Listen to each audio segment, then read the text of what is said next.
செய்யும் என்னை கத்தி இல்லாமல் கொய்யும் இதில் மீள வழி உள்ளதே இருப்பினும் உள்ளம் இருமாறு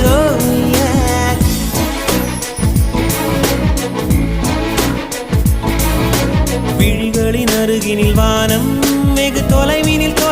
தூக்கம் இது 5 புலன்களின் ஏக்கம் என் முதல் அனுபவம்